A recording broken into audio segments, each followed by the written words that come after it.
Hey, good morning, everybody. Welcome to another edition of Coffee Chat with Matt, and it's a absolutely gorgeous Saturday morning here, second or third of July, 3rd of July, and just beautiful, low humidity, nice sunny morning here. Great working in the yard weather. Great doing anything outside weather for sure. So. Glad to have you with me. Last week I was off, had a family wedding to go to, so as promised, I'm back here with edition number 2 or whatever of pollinating shrubs. So 2 weeks ago we talked about pollinating perennial plants mostly. I think we threw a couple annuals in there, but mostly talked about pollinating pollinator-friendly perennials. And this week we're going to be talking about pollinator-friendly shrubs.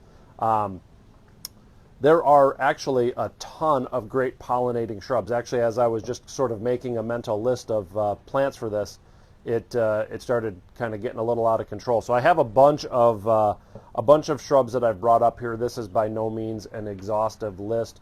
There's a bunch of things that I would have loved to bring up here as well. A couple of them I'll talk about. They're things that they're great plants. We're currently out of stock on them, but my goal for these things is not necessarily to sell plants, but to educate all of you. If it happens that you come in to buy some of these things from us or someone else, that's just a bonus. So a couple of the ones that I wanted to mention that I don't have in stock currently are a couple of our native shrubs. The spice bush or lindera is a lovely plant that gets little yellow flowers on it in the springtime. It is a great native shrub, part sun to quite a bit of shade it can tolerate. Eventually it could be not quite a small tree, but it can get pretty good size after a while. I have one at home in basically complete shade. It has done very well, although it doesn't bloom great for me in full shade. But tiny little yellow flowers earlier in the year, maxing out in the 6 to 8 foot range-ish, maybe a little taller if it's really happy. So that's a really good one. Again, we don't currently have it in stock, but a great native plant and really good for the pollinators. The other one that I didn't currently have in stock but definitely wanted to mention is a plant called New Jersey tea. New Jersey tea is just finishing its bloom time. It's still blooming for sure, but it's towards the tail end of it. It basically bloomed all of June-ish and will bloom probably for another couple of weeks. Small white fuzzy flowers all over the plant. Excellent for honeybees, excellent for butterflies. Really a nice plant. So those are a couple that I wanted to mention that I didn't have in stock. But we've got a whole bunch of stuff to talk about. This is in no particular order in terms of the size of the plants or anything else.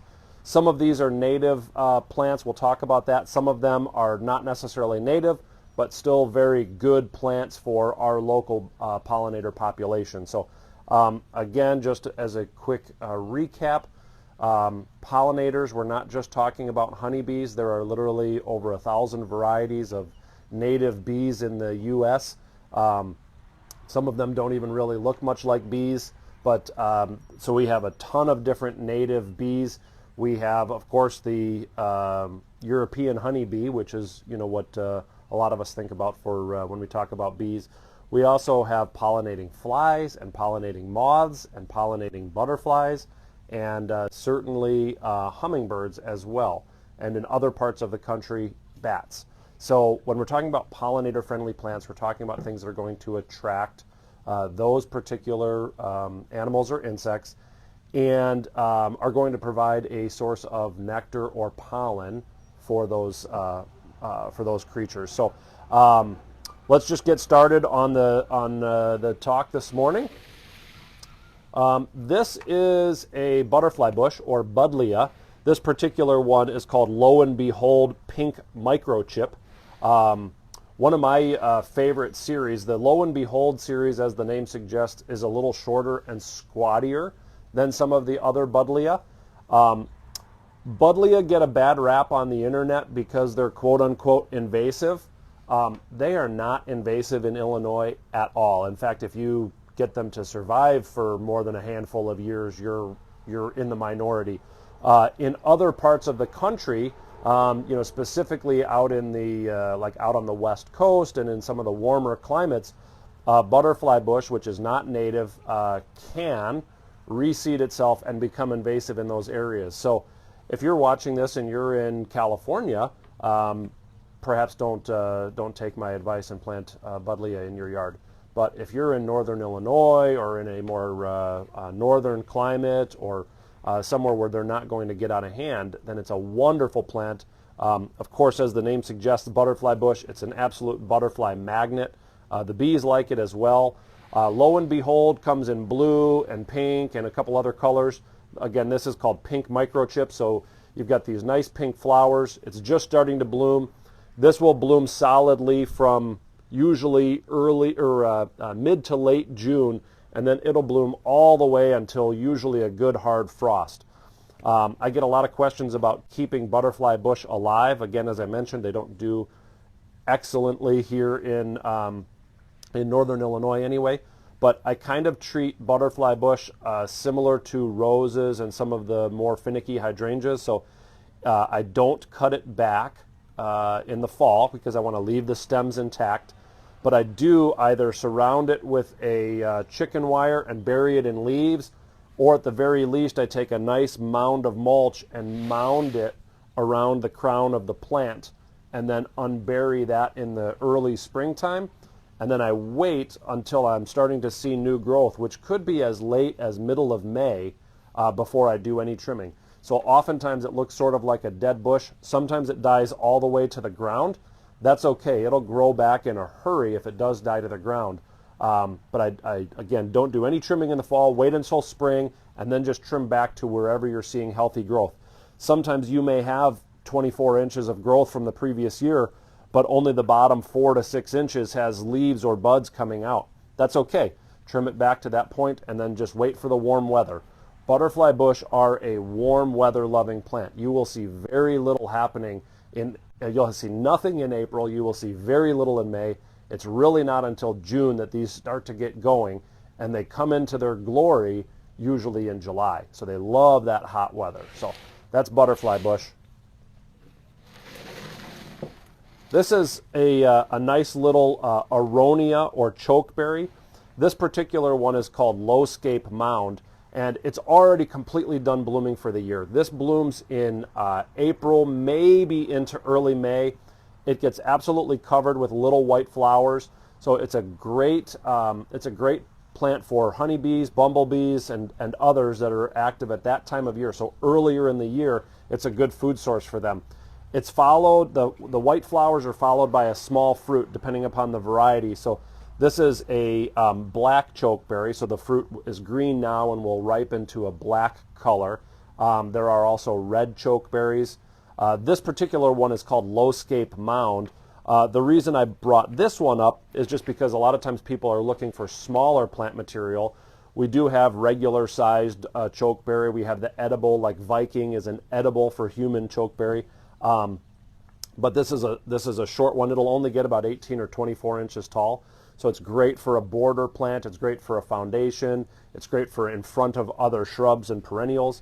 So this is going to get, again, 18 to 24-ish inches tall, maybe 24 to 30 inches wide, low moundy habit, dark green foliage in the summer, orangey red fall color. So you've got the flowers in the spring for the pollinators. You've got some fruit later on in the season for the birds. And then you've got some really nice fall color. So great little shrub, super hardy, kind of native-ish. So that's a really good one. There's a whole bunch of Aronia varieties in this in the lowscape series. So those are kind of nice. This is kind of a perennial slash shrub. So it's kind of an in-betweener. It's called Caryopteris, or it also goes by the name of blue mist shrub. This particular one is called grand blue, but there's a bunch of different varieties down in front of me, which you probably can't see. I have a little golden one that has golden colored leaves, but they all have either a blue or purple flower, and they bloom very late in the summer, and they are just absolutely covered in honeybees and butterflies. Those are going to be their primary pollinating attractors for them. I'm quite sure you won't be able to see this on camera, but right at the base of each one of these leaves, there are two little flower buds, and every one of them has, every stem has two little flower buds at the base of it. Those are going to open to about a quarter-sized, roughly, bright purple flower cluster. So grand blue is like a purpley blue. There's dark night, which is a real dark purple. But they will bloom like crazy. I would say August and September time frame for these. This is another one like butterfly bush or Russian sage or things like that that may die all the way down to the ground or pretty close to the ground, and is a warm weather loving plant, so you're not going to see anything in April or early May. It may come back from the ground, or it may come back from last year's woody stem. So it's kind of a shrub, kind of a perennial. We actually sell it both on our perennial tables as well as out with our shrubbery. So that's the blue mist shrub, or Caryopteris.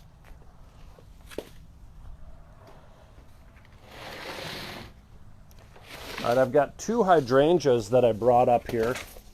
And if you were with me for the hydrangea talk a couple weeks ago, I mentioned that hydrangeas, let me get this out of the way so I can still see you. Hydrangeas, some of them have fertile flowers and some of them have sterile flowers. So I brought up two of my favorites that are pollinating, attracting plants that have both fertile and sterile flowers. So this is on my right, your left, I guess, is the native smooth hydrangea. And so if you remember back from my hydrangea talk, I was talking about showy attractor flowers and then fertile flowers. So the fertile flowers are the ones that have the pollen on them. The showy attractor flowers are sterile, and they're usually or basically designed to attract insects, birds, whatever the case may be, to the plant. So this native smooth hydrangea is not quite in full bloom. Actually, a couple of these are in full bloom. This one is not, but if you look closely, you're going to see along the exterior of the flower, you're going to see these nice little white showy attractor flowers. And then in the whole center, those are going to be the fertile flowers. So if we look in here, you can see those are showy flowers, and then the whole center is going to be the pollen-rich.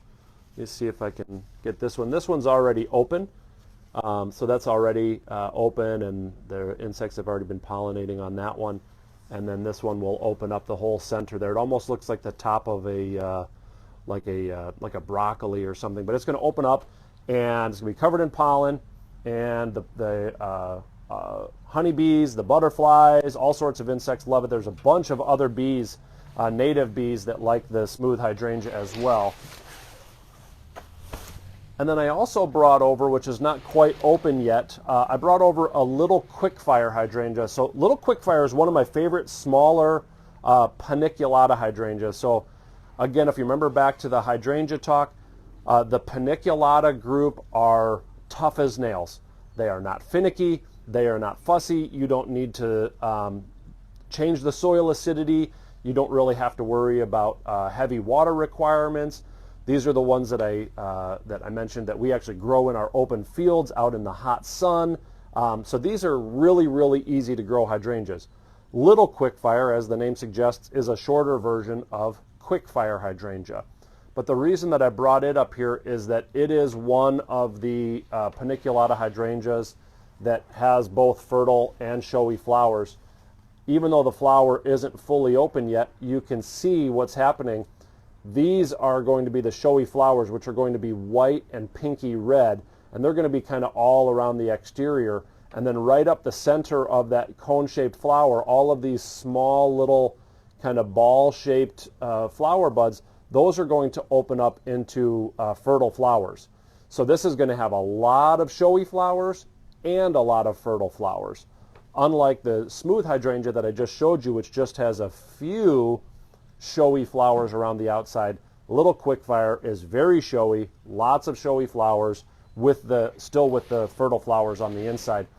One of the other things I like, which has nothing to do about pollinators, but the stems on little quickfire are kind of a reddish color, and the petiole, which is like the base of the leaf basically, that is also red. So it gives you kind of a neat two-tone color. So you have green with the red, and then you're also going to have the white and red flowers. So really nice little shrub. That's little quick fire hydrangea.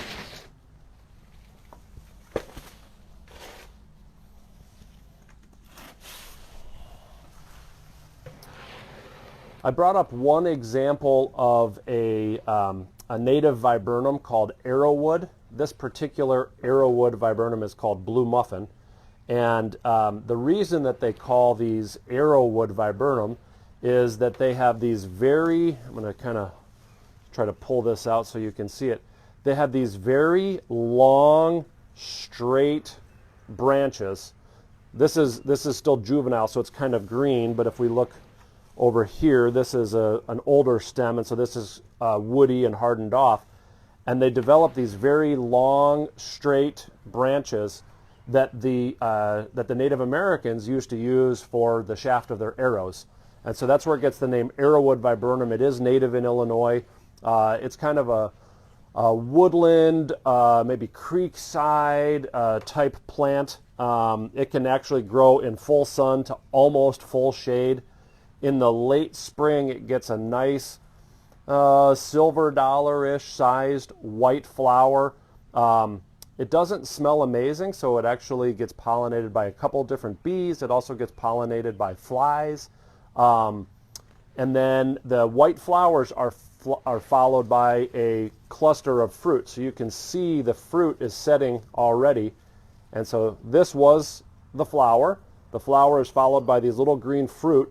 The green fruit is going to turn kind of a bluish, blackish color and is a favorite of many of the songbirds. So the birds will eat the fruit right off of there. There's nothing messy about it. They'll just grab those right off. In fact, most of the time, you don't even see them fully ripen. The birds will start eating them before they even fully ripen.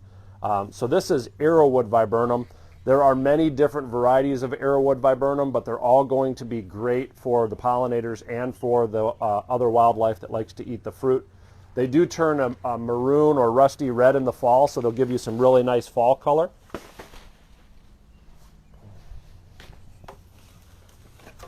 And then I brought one other viburnum up here. This is a viburnum called Marie's double file. And Marie's double file is very similar to the blue muffin or arrowwood viburnum in terms of its bloom size and shape, as well as its fruit. But the difference is that double file is a very large shrub. It can get 8 to 12 feet tall, probably just as wide, with this really nice sort of horizontal layered branching habit. So it's got a lot of architectural interest. It has a really nice kind of toothed edge to its leaf. The leaf is a little leathery, a little more leathery than some of the other viburnums. And then it has kind of an interesting orangey red or even maroon fall color. So that's another good one. Again, bloom time on this is going to be basically May for the most part.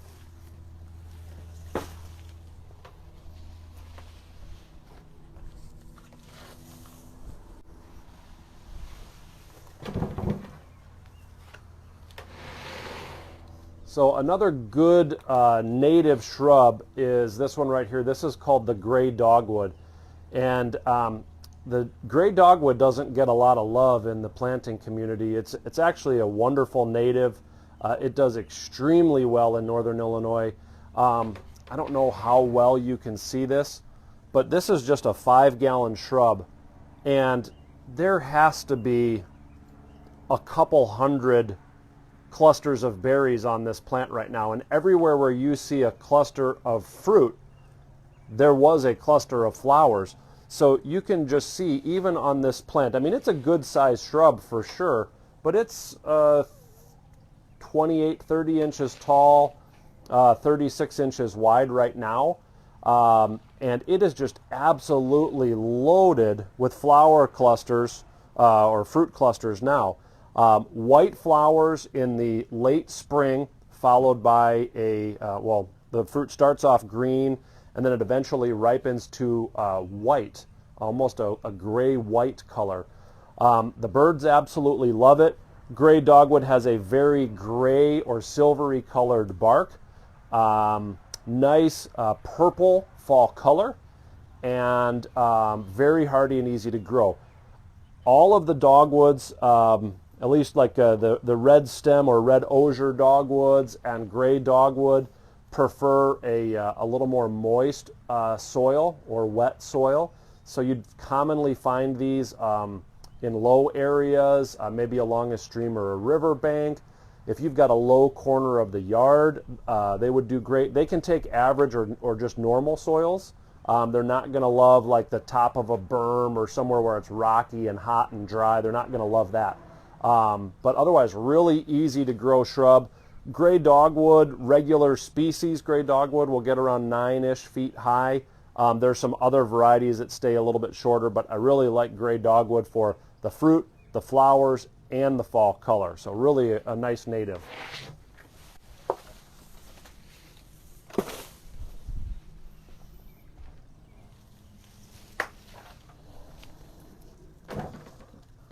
All right, while we're talking natives, I suppose it'd be a good time to introduce you to this one, which many of you are probably familiar with a shrub called a burning bush. I don't know too many people who have never heard of a burning bush, but burning bush are a type of euonymus. The burning bush that is very commonly grown around here is a Eurasian plant or a European burning bush, not native to the U.S., certainly not native to Illinois, and can reseed itself and become somewhat invasive in natural areas. So that's the regular burning bush. This is its American cousin called the wahoo. You will sometimes see it called an American burning bush. I don't really like that name. It's called a wahoo. So its botanical name is Euonymus atropurpureus, and the atropurpureus, which basically just means that it's got purple, is referring to both the fruit and the flower. So this plant is actually just about, it's actually past full bloom. So it has these very tiny purpley red flowers. They're kind of all over. Here's one that's, see, yeah, even as I try to pick it off, all the petals just fell right off of it. So the petals have already fallen off of these flowers. They were not much bigger than the eraser on a pencil when the petals were open. But inside of each of those flowers right now is this, what's forming is its fruit, which is really the big attracting quality for the wahoo. It will get these bright pink colored fruits.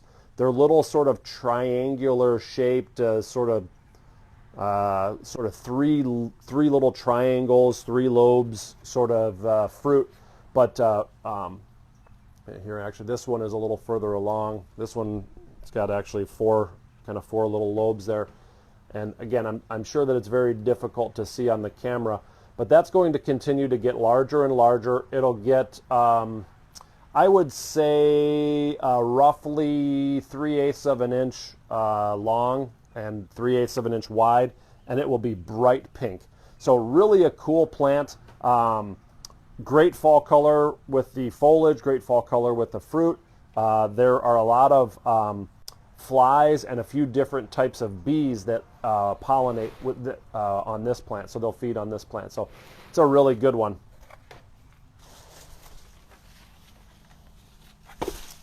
Size-wise, on the wahoo, it's almost a small tree. It can get 12-ish feet tall. You can train it like a tree. You can leave it more bush form. You can cluster it at the edge of the woods. It does like protection from the late afternoon sun. It does not love like a super hot location. So great underneath other trees, surprisingly tolerant of dry shade. So you can use it in a lot of different locations, but definitely the biggest thing I would recommend on that one is protect it from the hot afternoon sun. It does not love that.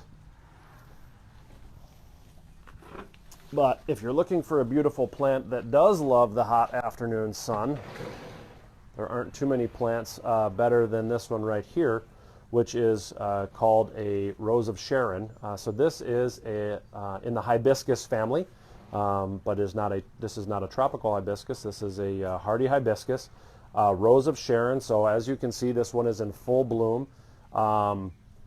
The reason this is in full bloom is it came from a warmer climate. It was grown in a warmer climate than here. Our rose of Sharon locally are not quite blooming yet, but getting pretty close. This one has pink flowers with a dark red center, but there are literally 100+ varieties. All of them are different colors. Some of them have what we call a double flower, meaning there's like 2 layers of petals.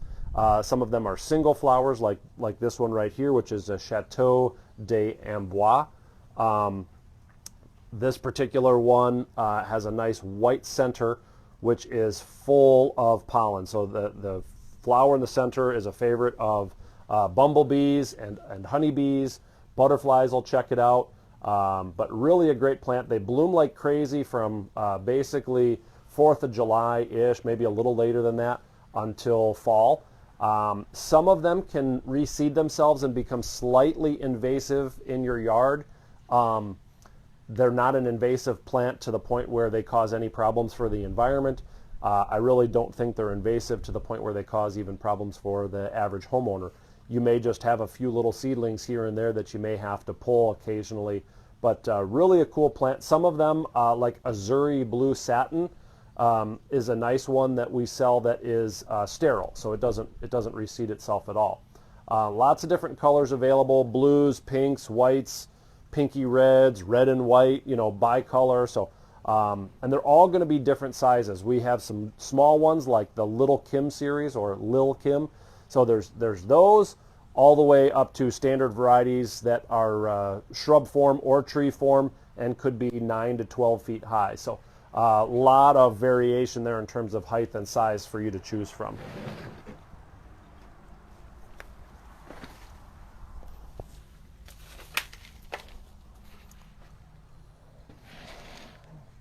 This is another really good native shrub that will, this is called buttonbush.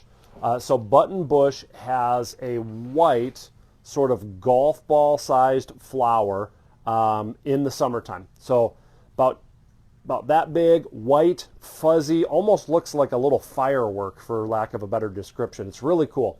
That little ball is covered in pollen. So the butterflies absolutely love it, as well as a host of other insects. And then when the pollen and when the flower itself sort of wears off, if you will, or falls apart, it's going to be followed by this really cool red fruit. So you've got that really nice summer color with the white flower. You've got the red fruit. This particular one is called Sugar Shack. We carry just the regular straight species of native buttonbush. This one again is called Sugar Shack. They're all really great for the pollinators. They're easy to grow. Sugar Shack is going to be kind of a smaller version of the native. So Sugar Shack gets around 3 to 4 tall, 3 to 4 wide, give or take a little bit. So not huge. There's a lot of insects that also like to feed on the foliage on this. So don't be surprised if you see some little holes here and there. That isn't actually a bad thing.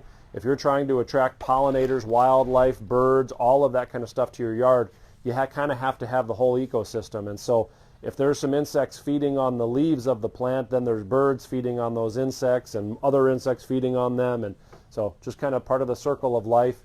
But as I've mentioned before, we're not selling silk plants. Every plant is going to get munched on by something, and then you just have to kind of watch that and see, is it something that is detrimental to the plant? Is it something that's going to completely defoliate the plant?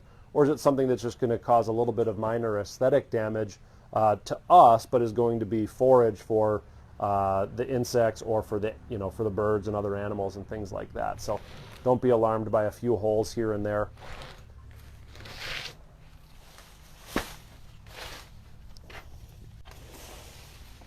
All right, if you're looking to add some late season color to your landscape, There probably isn't a better plant than this one right here. This is a 7 sunflower.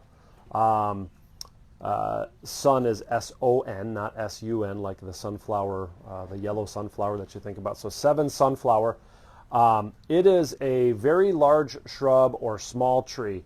One of its nicest attributes is this beautiful light tan colored sort of exfoliating bark. So beautiful exfoliating bark. Size-wise is going to be somewhere between 9 and 18 feet tall, give or take.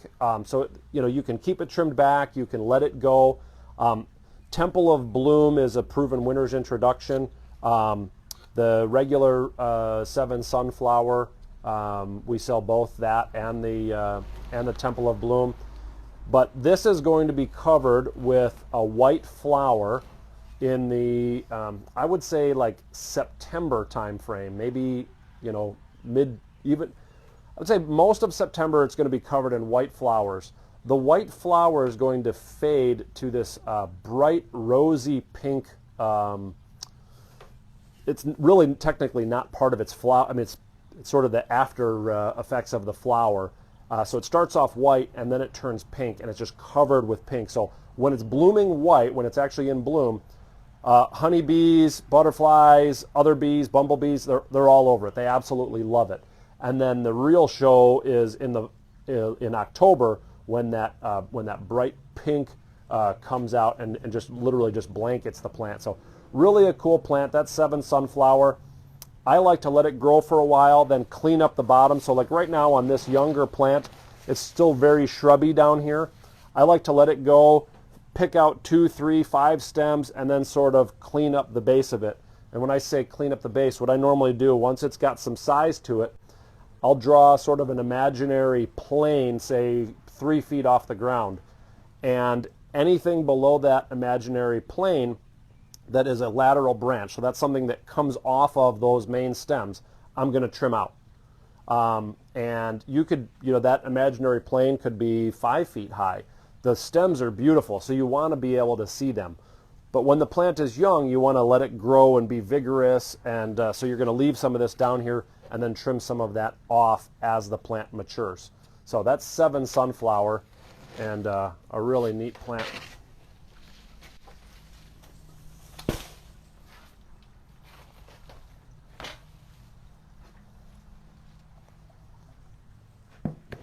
So this is a plant called Itea, or sweet spire, and they get white flowers on them. And this one is just about done blooming. You can see a flower left right here, which is still white. The butterflies love these. It has a nice sweet fragrance to it. I'll see bumblebees on there as well. Other flies and other native bees are on there. But it was covered in these white sort of bottle brush like dangly flowers. It's pretty much done blooming, and so if you look through the plant, we could count dozens of spent flowers.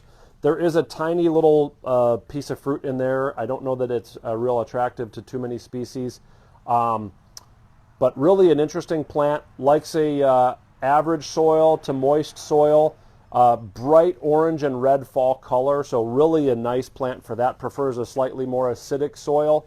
We also have a variety called Scarlet Beauty sweet spire, which was a Morton Arboretum introduction and was chosen for its ability to grow in a little more alkaline soils, which is what we tend to have here. This particular one is called Little Henry, so it's a little shorter. Little Henry is about 2 to 3 feet high. And Scarlet Beauty is like 3 to 4-ish feet high, although they say 5. I've never seen one 5 feet tall around here. But really a nice little plant. Definitely does best in groupings or clusters, but is great for some early summer color. So again, very heavy blooming white flowers.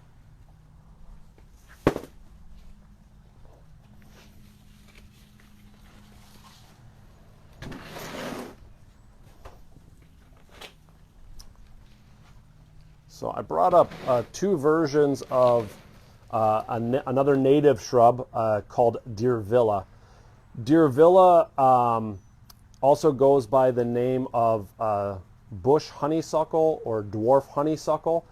It is not a honeysuckle. So generally speaking, most honeysuckles are an invasive species here in Illinois and are frowned upon in you know, native plant groups and environmental groups because they take over our woodlands and choke out native species, things like that. This actually is a native species.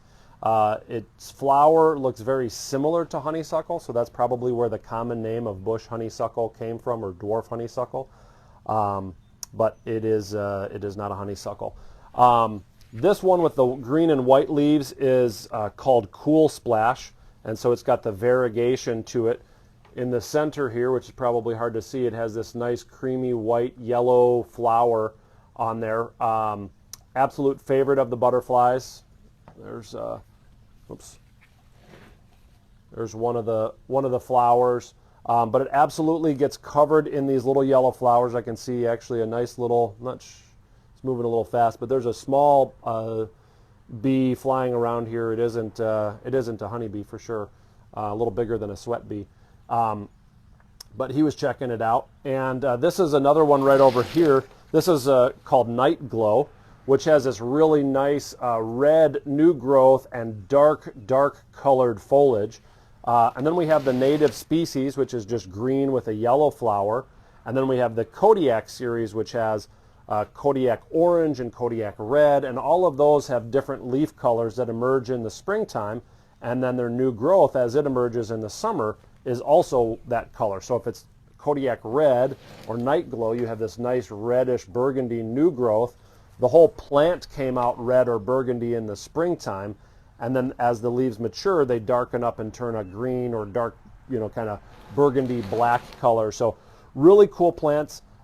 Great for erosion control, great for weed control. They will form kind of a nice mass normally. Weeds have a hard time growing underneath it. It is very rabbit resistant. In fact, I was just doing a walkthrough at a townhome complex nearby that we've done a lot of work for, and one of the issues they had with a lot of the plant material that was originally planted by the builder and or developer, the rabbits have just done a number on the landscape. There were a lot of the non-native burning bush. The rabbits have gnawed those things to pieces. There were a lot of chokeberry. There's no chokeberry left. They've eaten all the chokeberry down, and there were all sorts of other things that the rabbits have destroyed. They also had an area that was off of one of the parking areas that was very, very weedy. They were having a hard time getting the weeds under control. And so a couple of seasons ago, we went in, we cleaned the weeds out, and we planted about a dozen of the native Diervilla in there. And when I was there last week or the week prior, the area was virtually completely filled with the Diervilla. The rabbits have not touched them at all. There were no weeds present in the area at all. So the shrubs have choked out the weeds and allowed them not to grow. So they are very, very happy with it and want us to do some other areas that they're having issues with and add some Diervilla in there. So great native shrub, lots of color choices and size choices to choose from. Again, that one's called Diervilla.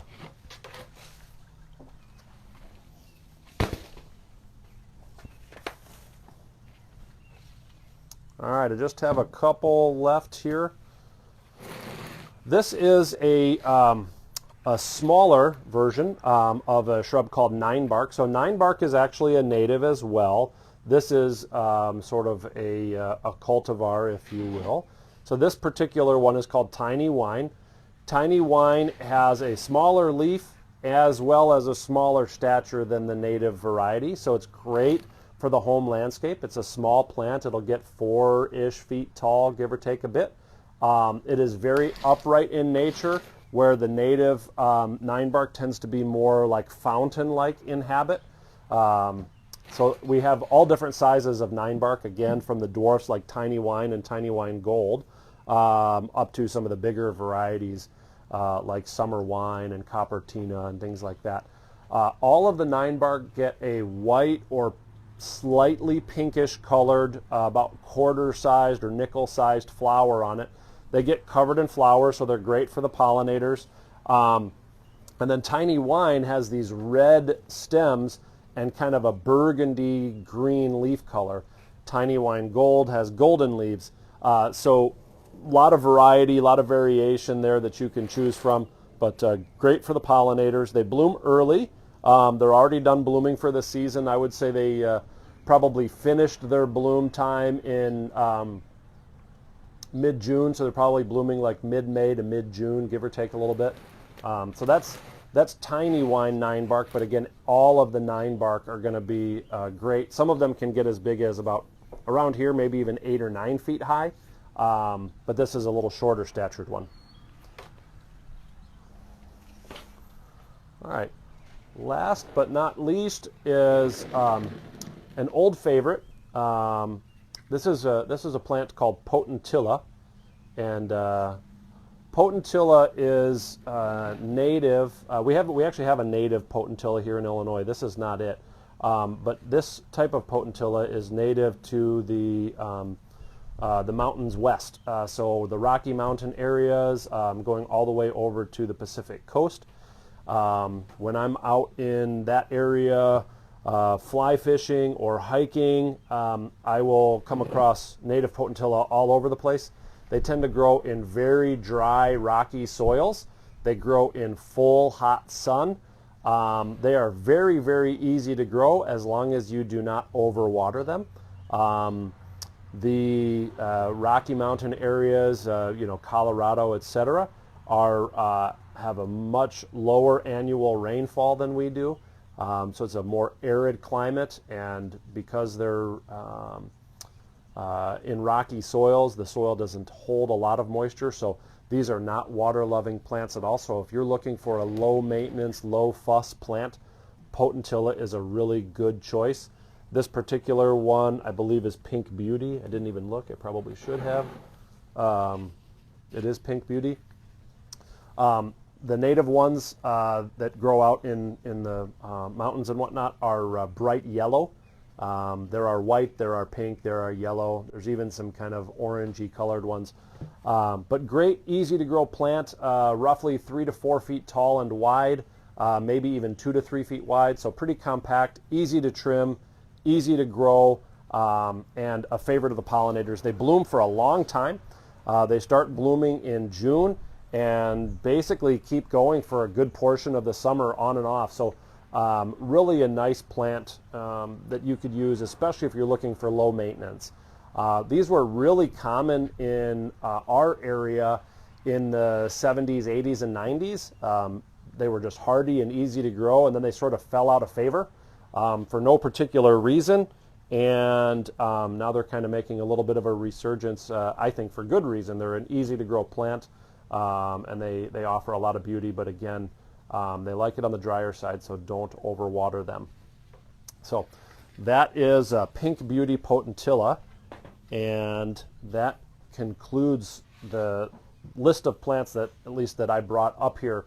But again, there are many, many other shrubs that are great for pollinators. I didn't bring up our nannyberry viburnum, which is kind of a large viburnum, small tree type viburnum. I didn't bring up our pagoda dogwood, which is another native dogwood that's a beautiful, really more of a tree, but kind of a shrub-like tree. So there's a ton of great options, and of course I didn't bring up any trees, and we do have a lot of trees that are great for the pollinators as well. So there's always other choices, and I just brought up a few of my favorites and a few that were looking particularly good at this time of year, and tried to get you some that would bloom, or introduce you to some that would bloom early in the year, some that are going to be blooming in the mid-summer time, and then some that are going to be blooming late in the season. Because if you remember back to the talk 2 weeks ago when I was talking about pollinators, if you're trying to plant for pollinators, if you're trying to plant for wildlife, you want to try to have food, water, and shelter. Those are the 3 main elements of life for survival, right? And so you want to try to have those 3 things all year long, because the wildlife, whatever wildlife you're trying to attract, they need to have food, shelter, and water all season long. So if you've got plants that are going to provide a food source for them all throughout the season, then you've got that checkbox covered. So I hope that that helps. As always, if you have questions about how to attract wildlife, pollinators, etc. to your yard, you can come on in. Looks like it's going to just be an absolutely wonderful weekend for planting. We are here today, Saturday the 3rd, regular hours, so we're here until 5 p.m. today. We are closed. The garden center is closed tomorrow for 4th of July. We will be open normal hours on Monday the 5th, though, so we will be taking tomorrow off. So I hope that you have a wonderful and safe holiday. As always, thanks for watching, and we'll see you next time.